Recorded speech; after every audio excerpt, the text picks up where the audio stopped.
There are a few questions that we didn't quite get to, and I want to make sure that in our last 10 minutes or so, we have a chance to answer some of those. And what I want to do is start with a really broad question that I'm hoping everybody could, all five on the call here can jump in on with a short response, which is basically, what is that one thing, if you were going to say, if a manufacturer, an e-commerce practitioner was coming to you and saying, what's the one thing that's going to make my page stand out above all other pages, both in terms of in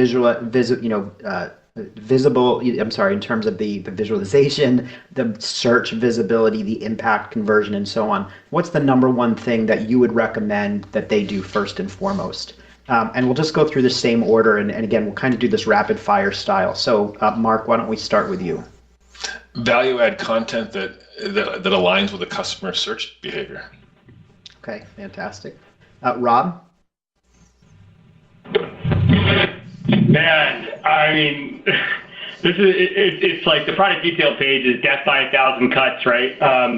I would say the title is the one thing that, in terms of the search index importance, in terms of the fact that it's shown in the search results and everything, that title, you cannot spend almost too much time on that thing. Great, thanks. Kristen? I'll say ratings and review content. As it becomes more available for more types of products, people definitely rely on it more and more. Great. John? I think most importantly is the opportunity to own the real estate. If a retailer gives you the opportunity to create a content package that's engaging, take that advantage. Don't allow the retailer to upsell and cross-sell your competitors. Own the real estate and give engaging content there. Great. And Kathryn? I would say support your digital shelf just as you would your in-store shelf. That's a great last point.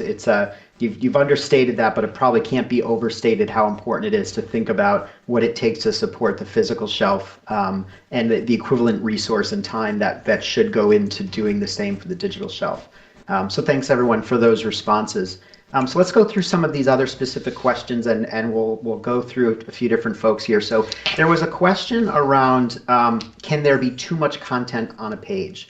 And I'm going to expand that a little bit to talk about the practice of keyword stuffing, which I think Amazon might actually be cracking down on, long descriptions, feature bullets. Of course, the A+ and enhanced content is a great place for a lot of content, but can you go too far? And let's just start with Mark at Content 26. Yeah, absolutely. It's when I said value add content, you have to answer these questions. What does this product do? How is it going to add value to your life? And will it work for my intended function? And once you get to that point, you've caught the consumer. If you then turn the product page into a billboard and do the greatest, all the superlatives, then you're missing the point. The point is to add value to that customer journey, and too much content will detract from that value. Great. Anybody else want to respond to that one? Yeah, this is Rob from Salsify. I think if you look at what Amazon's doing on the Amazon own brand products, so you go to the Kindles and the Echoes and whatnot, I mean, you can scroll down those pages forever, right? The product, the feature bullets take up every single character that's allotted to them, and so you can use that as inspiration. So the Amazon own brand products are playing by the same tools that your products are playing on, but their team has data that to them they're going to use to make sure that they're showing the best possible page per performance that they can see, given numbers that they can see that you can't see, right? So if you look at their pages, which are just ludicrously chocked full with content, that's got to tell you that there almost can't be too much content, right? It's like, I mean, I agree with 100% with Mark that it's got to be relevant, exciting content that tells a great brand story that is helpful to the consumer to make a buying decision. But more content obviously sells, or Amazon wouldn't be doing that with their own products. I would argue that they're testing that content, though. Yeah, and Danny, this is John from Webcollage. I guess I would disagree. I think that the web offers too much content. I think the responsibility of any smart marketer on the manufacturer side is to distill that content to the most relevant, the most engaging, and the most product building content. And so it doesn't mean all content. It means being thoughtful and very strategic about the content that's going to have the greatest impact to your customers and prospects. And that isn't about all content. That's about making the most distilled, clear, concise content package that drives conversions. Awesome. Thanks, everyone. So here's another question. This one actually came in during the webinar, and we have not actually touched on this one, so this is a really cool question. When you think about the process of optimizing a page around search terms to win in search versus paid or sponsored search, be it through a criteo campaign or through AMS on Amazon, who wins? How should brands be thinking about the focus on winning in search organically versus all of that effort and ultimately potentially losing against a paid campaign? What's the balance? And of course, I'd love to start with you, Kathryn, on that one. What is the balance? Well, it's not one or the other. There, is an absolute relationship between these things. What we have seen is that clients that do develop kind of a longer term strategy and don't just do things in short bursts with a paid campaign tend to be able to increase their ranking and then also maintain the rank. And so we are just always counseling people to look at the interplay between these two things. Great. Anybody else? Hey, Danny, at Webcollage, we've done actually a webinar with Criteo, and we recently did a webinar on overall search. And effectively, where we came out is that the identifying the right prospect by virtue of search is awesome. Making sure that they get to a product detail page that enriches and deepens that experience and drives conversion is fundamental.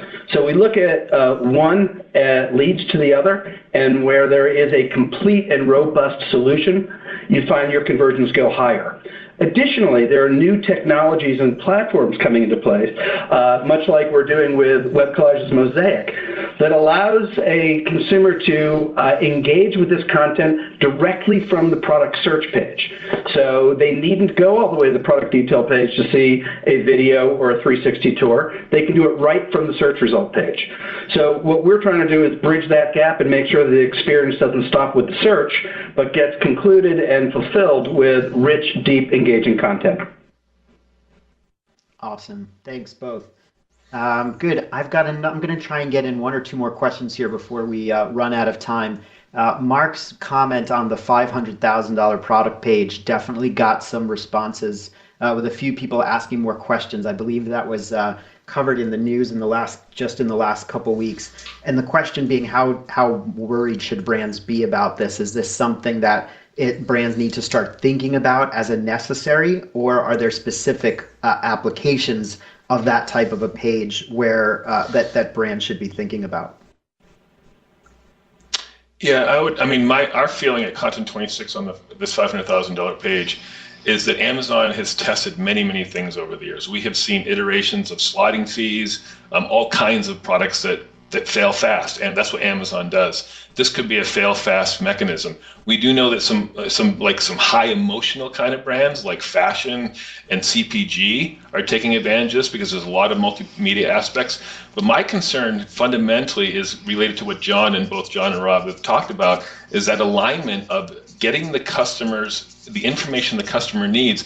If brands start using this product page as yet another television platform or a billboard, it's going to deter from the value that this product page has and giving value to the customer search. That's what this is all about. That's what they want, and that's what millennials want, and that's what the new group of consumers moving forward want. They don't want another ad on their website or on the phone. They want value, informational value to that search.